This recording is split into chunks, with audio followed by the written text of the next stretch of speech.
एक मार्ग में क्या होता है, जो बहुत पहुँचे हुए हैं, जो पूर्ण रूप से अनासक्त हो गए हैं, वैराग्य से लथपथ है, जगत में तनिक भी उनकी आसक्ति नहीं है, जगत तुरंत छोड़ने के लिए तैयार है। वो सब कुछ छोड़ देते हैं तुरंत, सब कुछ छोड़ दिया,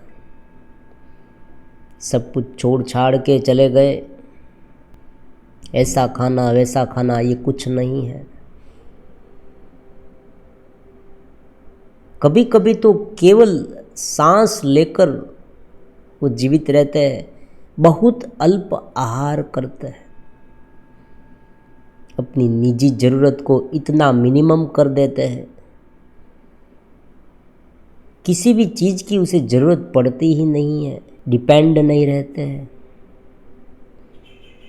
कोई व्यक्ति से मिलना नहीं, कोई व्यक्ति से बोलना नहीं, कोई चर्चा नहीं, कोई विचारना नहीं, कोई समाचार नहीं। देखो, सबसे अछूते एक ऐसे स्थान पर चले जाते हैं कि जहाँ उसे कोई ना मिले। देखो, ये होता है। वहाँ जाकर तप करते थे, ध्यान करते थे, पूरे दिन पूरी रात ध्यान में रत रहते थे। तो यहाँ अध्यात्म की व्याख्या क्या थी? पूरी तरह से सब कुछ छोड़ देना। जगत रहेगा तो उनके अनुसार विचार आएंगे तो स्मृतियाँ गढ़ेगी, और अगर स्मृतियाँ गढ़ेगी तो वो स्मृति फिर से विचार के रूप में प्रकट होगी। ये चलता रहेगा। इसे तोड़ने का कोई एक उपाय प्राचीन समय में ढूंढा गया, वो है पूर्ण रूप से त्याग। लेकिन धीरे धीरे समय के परिवर्तन के साथ साथ सभी लोगों के लिए ये मुश्किल होता गया, और जो इस जगत में रहते हैं, जो नित्य कर्म करते हैं,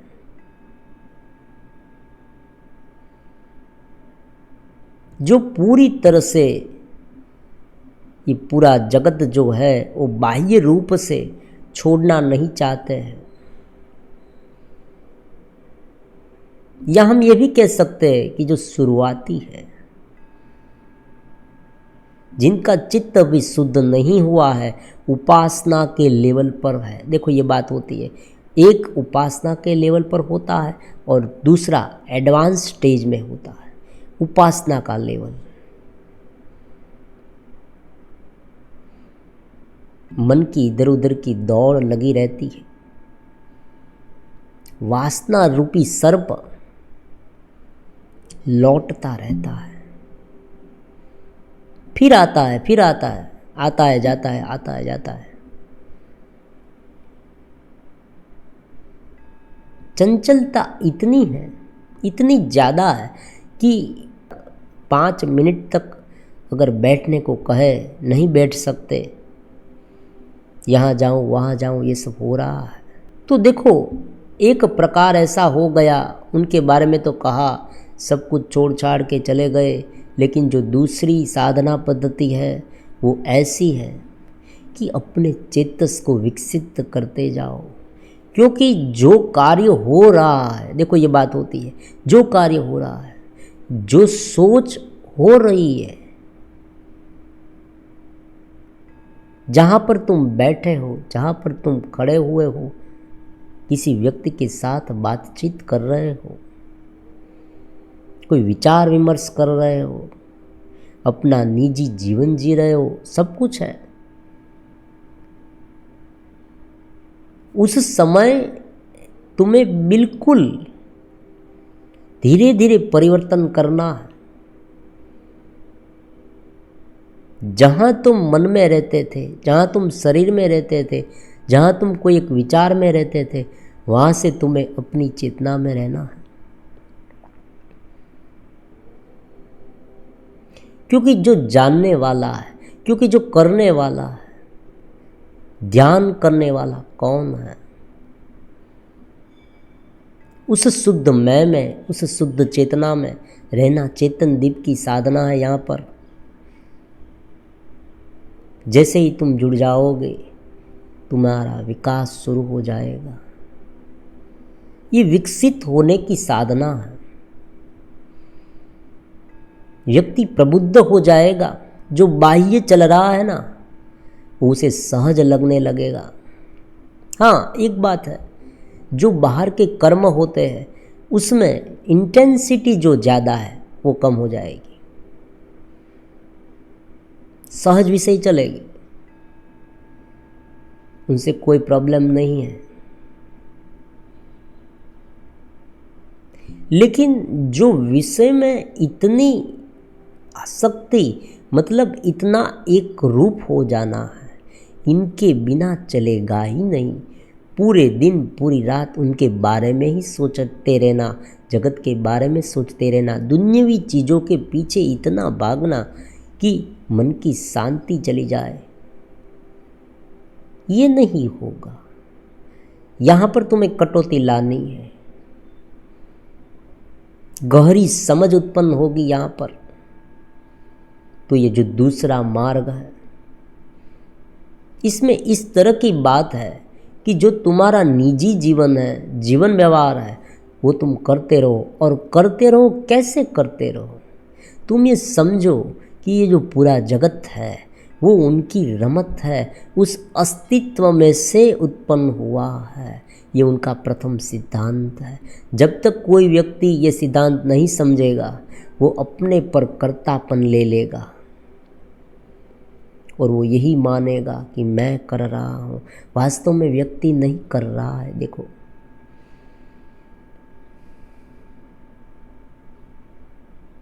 यहाँ पर बहुत सारा विवाद भी हो रहा है। कुछ लोग शंका कर रहे हैं कि हम कर रहे हैं इसलिए हो रहा है, लेकिन उनका उत्तर क्या है, उनका उकेल क्या है? देखो, समझे कि जब तुम ये सोचते हो कि मैं कर रहा हूँ, तब तुम्हें ये सोचने की स्थिति में लाया कौन? यहाँ पर बहुत कुछ संभावनाएं हो सकती थी। ऐसा भी हो सकता था कि जो सोचने वाला है उनकी बुद्धि प्रतिभा इतनी ना हो, वो पागल हो जाए, वो मर जाए, उनका शरीर उनके शरीर में जो रुधिर का बहना है, सर्कुलेटिंग होना है, वो रुक जाए। तो जहाँ पर खड़ा है वो ज़मीन है, जहाँ से वो ऑक्सीजन ले रहा है वो उन्हें मिलनी बंद हो जाए, मतलब वो मर जाए। उनके फेफड़े काम होने बंद हो जाए। बहुत कुछ हो सकता है।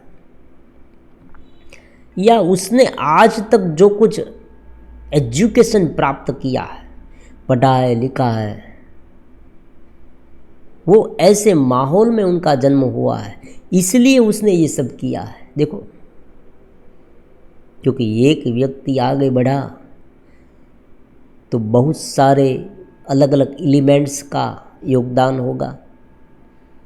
कोई व्यक्ति अपने आप आगे नहीं बढ़ता है।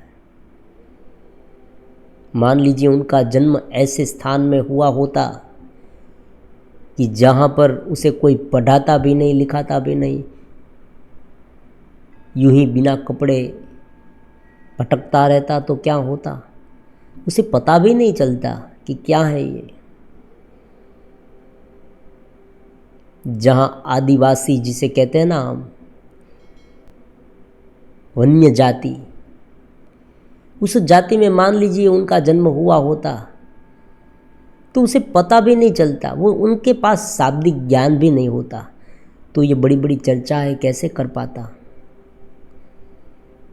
तो व्यक्ति का अपना ये अस्तित्व इस मनुष्य जन्म में ये बुद्धिमत्ता के लेवल पर होना, ये एक अस्तित्व की रमत है।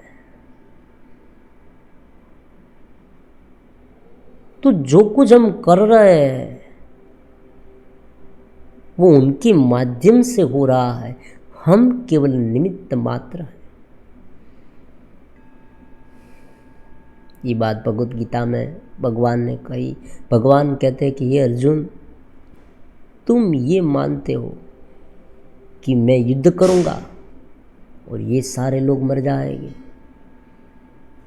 ऐसी बात नहीं है। तुम केवल एक खिलौने हो, तुम केवल एक माध्यम हो। वो तो मरने ही वाले हैं,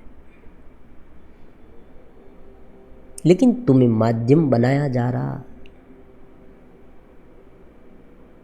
अब देखो यहां पर एक प्रश्न ऐसा भी उठेगा, कोई भी प्रश्न बाकी नहीं रखेंगे, ऐसा प्रश्न उठेगा तो व्यक्ति को क्या करना चाहिए? अगर व्यक्ति नहीं करेगा कुछ तो चलेगा।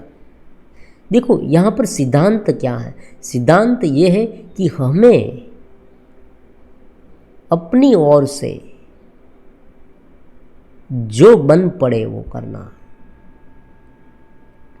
अपना योगदान देना, अपनी पात्रता सिद्ध करनी। देखो ये होता है, आपने देखा होगा फिल्म में डायरेक्टर जो होता है फिल्म का, वो अलग अलग रोल देते हैं, उनकी पात्रता के अनुसार देते हैं। जो व्यक्ति ज़्यादा कुशल है, स्किल वाला है,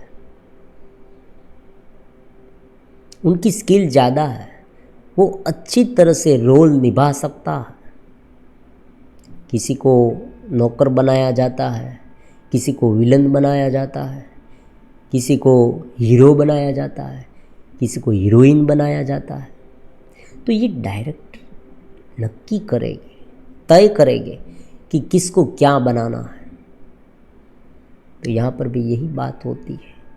जो हम निमित्त मात्र होकर काम करेंगे, अपने अस्तित्व को जितना ऊपर उठाएंगे, वैसा हमें रोल दिया जाएगा। ऐसे रोल भी भगवान के पास है कि जहाँ पर दुख ही दुख है। देखो ये होता है, परमात्मा के पास पात्रों की कमी नहीं है। कौन से पात्र में हमें डाल दे ये हमें पता नहीं चलेगा।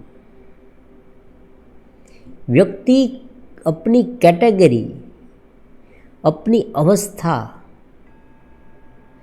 अपनी पात्रता कौन से स्टेज पर है वो उसे तय करना है। वो तय करना है, मतलब वो उसे डेवलप करना है।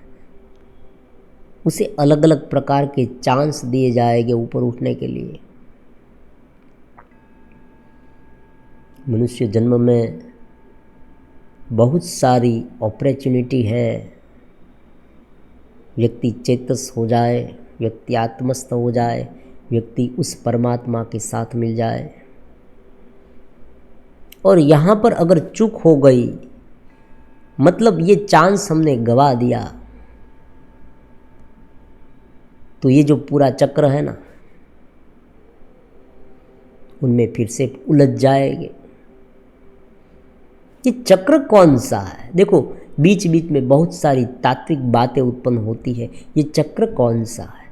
चक्र है केवल पुनरावर्तित क्रियाएं। जब तक व्यक्ति अपने आप में सुधार नहीं लाएगा, जब तक उनके लिए संकल्प से, दृढ़ संकल्प से आगे नहीं आएगा, पूरी हिम्मत से, पूरी ताकत से, पूरी प्रीति से, पूरे समर्पित भाव से जब तक वो नहीं करेगा, तब तक उनमें कोई सुधार नहीं होगा। वो वही करता रहेगा जो पहले उसने किया था। छोटी छोटी जो आदत होती है ना, उसे बदलने में भी कितनी तकलीफ पड़ती है। छोटी छोटी आदत है, उसे हमें बदलना है। सुबह जल्दी उठने की आदत है, देखो वो अगर डालनी है, लेट उठ रहे हैं, हमें पसंद नहीं है, क्योंकि बहुत दिक्कत होती है इन टाइम पहुंचने में। फिर भागा दौड़ी होती है, मन इतना उत्पात से भर जाता है। हमें जल्दी उठना है लेकिन उठ नहीं पा रहे। उनकी आदत डालनी हमारे लिए मुश्किल हो जाती है। देखो, एक दिन उठे, 2 दिन उठे, 3 दिन उठे, चौथे दिन जो जड़ता वाला गुण है ना भीतर दबा हुआ, वो फिर से हमें बताता है कि भाई कोई ज़रूरत नहीं है उठने की। हमारा मन हमें रोकेगा, उसे बहकाएगा, मन हमें बहकाएगा कि क्यों उठ रहे हो, क्या ज़रूरत है, सो जाओ, फिर से कल उठेंगे। इस तरह से ये ठेलनबाजी चल रही है। कल करेंगे, कल करेंगे, कल करेंगे, ध्यान कल करेंगे। देखो, चेतन स्थिति में हमें रहना है। हमें उस अस्तित्व का आनंद, जो परमात्मा का आनंद है, नृत्य से आनंद है, देखो इनकी तुलना करनी मुश्किल है। ऐसा आनंद हमें प्राप्त करना है, हमें अनुभव में लाना है। गुरु प्रदेश से हम जुड़े हैं, लेकिन ये साधना हमें करनी है, हर रोज करनी है ध्यान में रहने की, लेकिन हम कर नहीं पा रहे हैं। ठेलनबाजी चल रही है, कल करेंगे, कल करेंगे, कल करेंगे, और उसमें पूरा जीवन हो सकता है व्यतीत हो जाए। तो कहने का मतलब ये है कि ये आदत जो है ना, वही पूरा चक्र है। ये जो चक्र कहा गया ना, जन्म मृत्यु का चक्र, वो आदत है, दूसरा कुछ नहीं है। कोई एक घेरे में, कोई एक ढांचे में ढल गए हैं, फिर वही ढांचा, वही ढांचा, वही ढांचा, उसमें ही रहना है, उसमें ही रहना है। आशाएं उत्पन्न होती है, वो आशा टूट जाती है, फिर से दूसरी आशा प्रकट होती है, फिर से वो टूट जाती है, तीसरी आशा उत्पन्न होती है, वो टूट जाती है। ये चलता ही रहता है, चलता ही रहता है, इनका कोई अंत नहीं आता। और अगर बुद्धि नहीं है, देखो बुद्धि क्षमता, उनके बारे में सोचेंगे नहीं तो अनंत काल बीत जाएगा।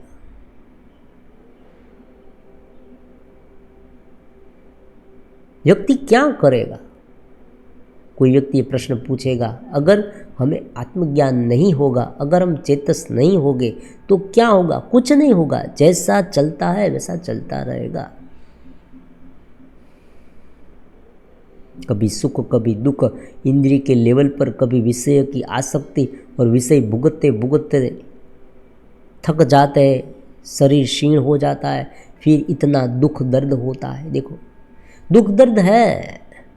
कोई व्यक्ति अगर कहेगा कि इस जगत में दुख दर्द नहीं है, केवल शारीरिक लेवल पर सुख है, सुख है, ये बात नहीं होती। शारीरिक लेवल पर दुख दर्द है जगत में, ये पूरा दुखालय है। भगवान ने भगवद गीता में बताया दुखालय। आप देखिए आसपास का माहौल, देखिए छोटे छोटे जीव जंतु कितने दुखी हो रहे हैं। देखो, पशु पक्षी, ये कुत्ते जो शहरी में घूम रहे हैं, गलियों में घूम रहे हैं, वो आपस में लड़ रहे हैं। कोई कुत्ता इतना बीमार हो गया है, उसे कैंसर हो गया है, वो पीड़ित हो रहा है। देखो कितने सारे जीव जंतु हैं। मनुष्य में भी आप देखें, जन्म से लेकर मृत्यु की पूरी बात सोचेंगे तो पता चलेगा दुख ही दुख है। लेकिन इस पूरे दुखालय में अगर कोई बहुत ही अद्भुत, रहस्यमय, गहन, नृत्य से आनंदमय और भाग्य विधाता उसे आप कहेंगे, देखो सदनसीब आप कहेंगे, लकीली। कोई व्यक्ति कहता है ना, ये लकीली ये हो गया, तो ये जो है ना, वो है चेतन स्थिति, आत्मस्थिति। ये नृत्य से आनंद वाली स्थिति है। और ये स्थिति जितनी बढ़ती जाएगी, यह आनंद जितना बढ़ता जाएगा अपने स्वरूप का, बाह्य जो है ना वो अपने आप शांत होता जाएगा, उसे शांत करना भी नहीं पड़ेगा। जिस तरह से आपने देखा होगा घनघोर रात है, जैसे ही सूरज की एक किरण सुबह के समय पर पृथ्वी पर पड़ती है, धीरे धीरे अंधेरा छटने लगता है, छटने लगता है, छटने लगता है, चारों ओर रोशनी छा जाती है। जो चीज़ हमें दिखाई नहीं दे रही वो अब दिखाने लगती है, दिखाई देने लगती है।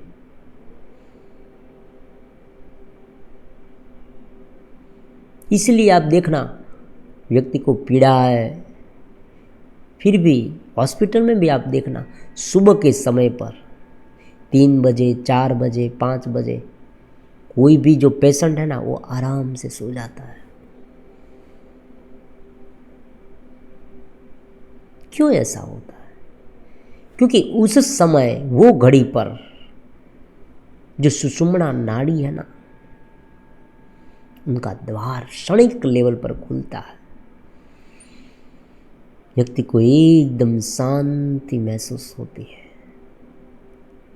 अगर सोचे ये शांति लंबी चले तो, अगर भीतर का आनंद, निरति से आनंद जब हम चाहे तब अनुभव कर पाए तो क्या होगा, तो कैसा होता। व्यक्ति कहता है ना, मेरे पास इतना पैसा होता तो कैसा होता, गाड़ी बंगला होता तो कैसा होता। ये बात यहाँ पर है। व्यक्ति की जो भीतरी स्थिति है ना वो अगर बदल जाए तो जगत जैसा है वैसा रहेगा, फिर भी वो निरति से आनंद में होगा, पूर्ण तृप्ति में होगा। तो ये मार्ग है। देखो, बाह्य चीज है, देखो बाहर की चीज क्या करती है, बाहर की मनोवृत्तियां क्या करती है, बरगला देती है बार बार। हम उनके बहकावे में आ जाते हैं, फंस जाते हैं उसमें, उस चमक दमक में। कोई युवा ब्रह्मचर्य का पालन कर रहा है भीतर से, देखो, लेकिन एकाएक उनके सामने कोई एक लड़की दिख जाए और तुरंत फिर से वैसे विचार उनके मन में आने लगे। तो बाह्य जो है, बाह्य जो अलग अलग प्रकार के माध्यम है, मीडिएटर है,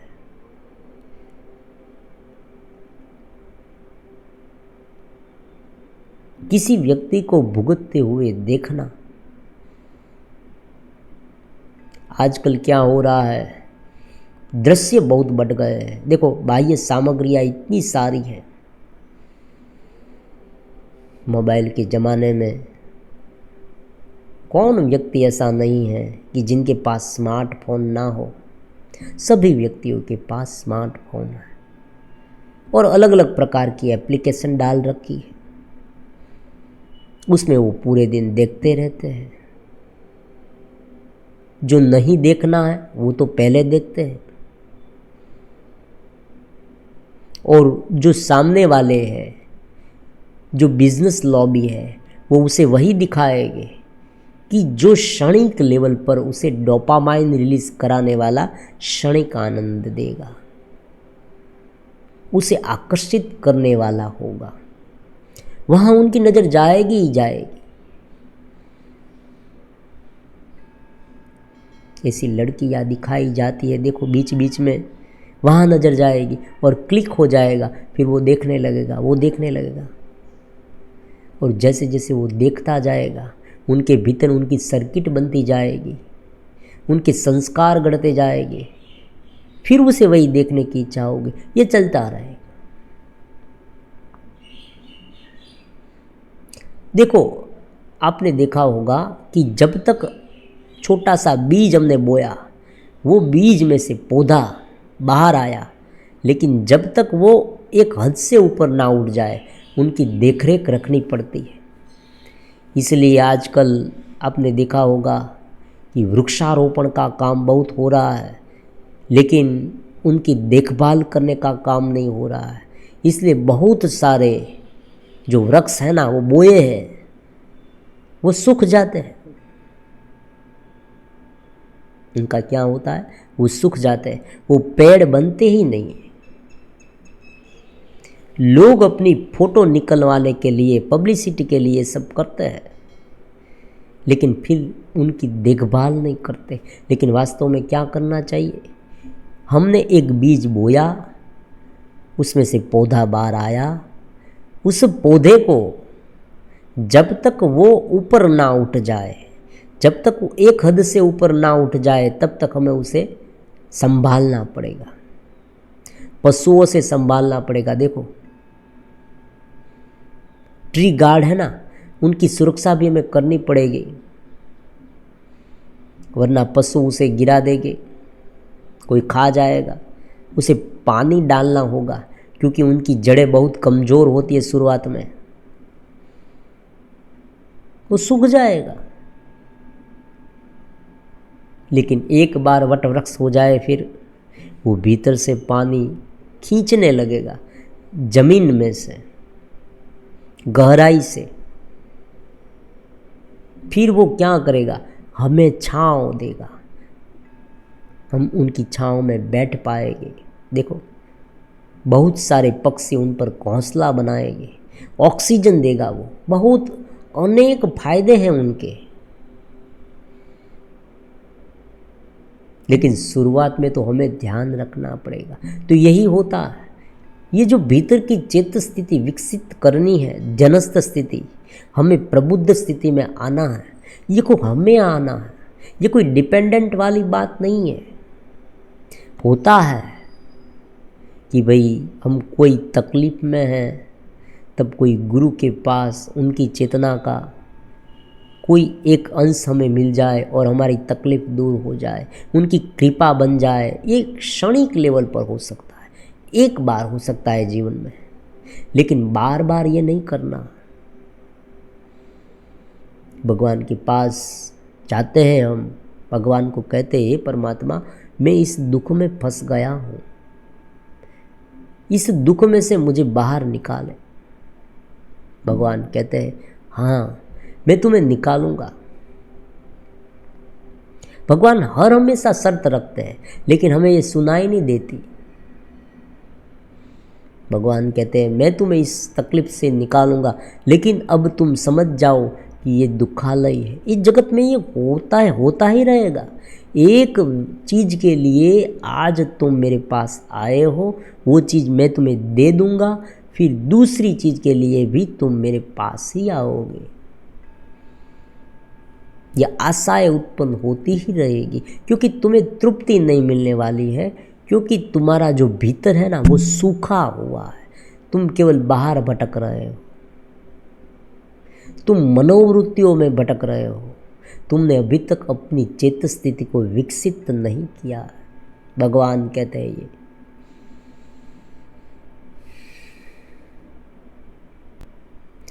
तो क्या होता है, अलग अलग चीज़ों के लिए एक बार मान लीजिए कोई दुखी व्यक्ति है, भगवान ने भी एक्सेप्ट किया है गीता में, आर्त व्यक्ति, देखो दुखी व्यक्ति, लेकिन उनके साथ साथ आपो दीपो, मतलब हमें उठना, ये बहुत महत्वपूर्ण है। और ये गुरु का काम होता है, गुरु यही कराते हैं कि व्यक्ति स्वयं जागृत हो जाए, व्यक्ति स्वयं परमात्मा का आनंद खींचने लगे भीतर से, ध्यान के माध्यम से हो, भक्ति के माध्यम से हो। देखो मार्ग कोई भी हो सकता है, उनसे कोई लेना देना नहीं है, क्योंकि होना चाहिए, बस ये बात होती है। कोई व्यक्ति ये कहे कि मैं नाम स्मरण करता रहूं, कोई बात नहीं, इसमें क्या, बहुत अच्छी बात है। कली नाम ही एक आधार, कलयुग में नाम एक आधार होता है। ऐसा क्यों कहा गया? क्योंकि बुद्धि प्रतिभा इतनी विकसित नहीं हुई। क्योंकि बुद्धि ने क्या किया है, एक वीडियो में हमने ये बात बताई थी कि बुद्धि मन से ग्रसित हो गई है, वासनाओं से ग्रसित हो गई है, तो वो ज़्यादा उटपटांग हरकतें कराती है। देखो, वो आत्मस्थिति तक ले जाने के बजाय जगत में रममाण कराती है। ये बुद्धि का काम, वास्तव में बुद्धि का काम ये नहीं है। वास्तव में बुद्धि का काम है नियंत्रित करना। जितना जरूरी है उतना हो, और उसमें भी देखो क्या उसमें कटौती हो सकती है, ये बात होती है।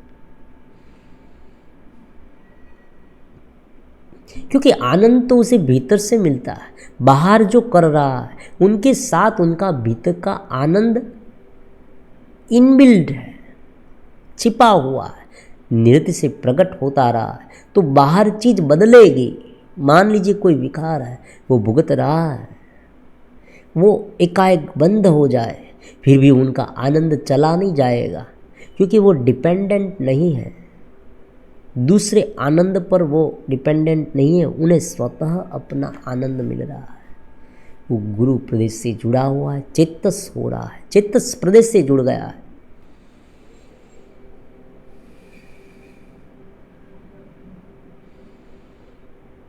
गहरी सांस, एकदम गहरी सांस, और शांत हो गया है, बाहर चल रहा है। देखो, ये प्रैक्टिस पाड़नी ही होगी। जब ध्यान करते हैं तब शांति का अनुभव होता है, फिर जब बाहर जाते हैं तब घुघुसरू हो जाता है, फिर से असंतोष में डूब जाते हैं। चिंताएं, हताशाएं, विकार, ये सब कुछ हमें ग्रसित कर लेते हैं, हमारी बुद्धि को हर लेते हैं। ये नहीं चलेगा। यहाँ पर तुम्हें स्टेबल होना पड़ेगा।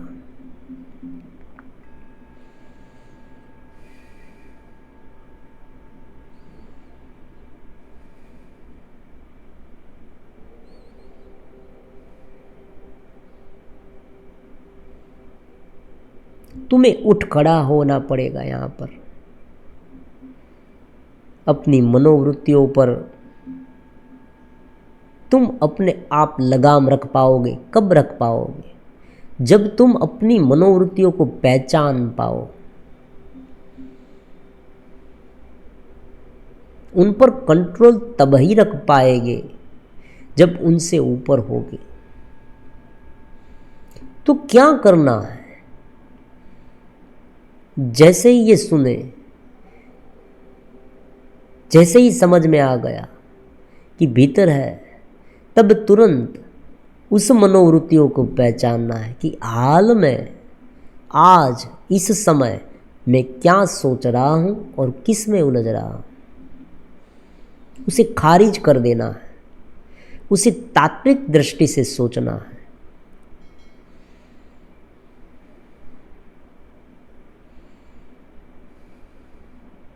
जीवन में प्रॉब्लम्स हो रहे हैं, हो सकता है कोई शारीरिक हो, मानसिक हो, आर्थिक हो, कोई अन्य व्यक्तियों से हो, ये भी हो सकता है। क्योंकि व्यक्ति यहाँ अकेला नहीं रह रहा, बहुत सारे लोग होते हैं, परिवारजन। देखो, ये होता है उनके फैमिली मेंबर्स में भी कोई उसे सता रहा है, ये भी हो रहा है। उसे बार बार कुछ इधर उधर का सुना रहा है, उसे ह्यूमिलिएट किया जा रहा है, अपमानित किया जा रहा है, नीचा दिखाया जा रहा है। वो जहाँ सर्विस कर रहा है वहाँ भी उसे परेशानी है, उनके पास पैसे कम है, रिस्पॉन्सिबिलिटी ज़्यादा है वो। लेकिन उनसे ऊपर उन पर कंट्रोल कब कर पाएंगे? जब एक खूंटा गाड़ेंगे। इसलिए ये बार बार कहा गया चेत स्थिति, चेत स्थिति। जब तक केवल मनोवृत्तियों में घिरे रहेंगे, जब तक ये जो कोष है ना, कोष, उस कोष के अनुसार, उस हॉर्मोन्स के अनुसार शरीर से जो व्यक्ति ज़्यादा जुड़ा रहता है, इतना ज़्यादा। वो जरा सा भी हार्मोन्स में बदलाव आए तुरंत उनमें इफेक्ट होने लगती है और उसे वैसा अनुभव होने लगता है।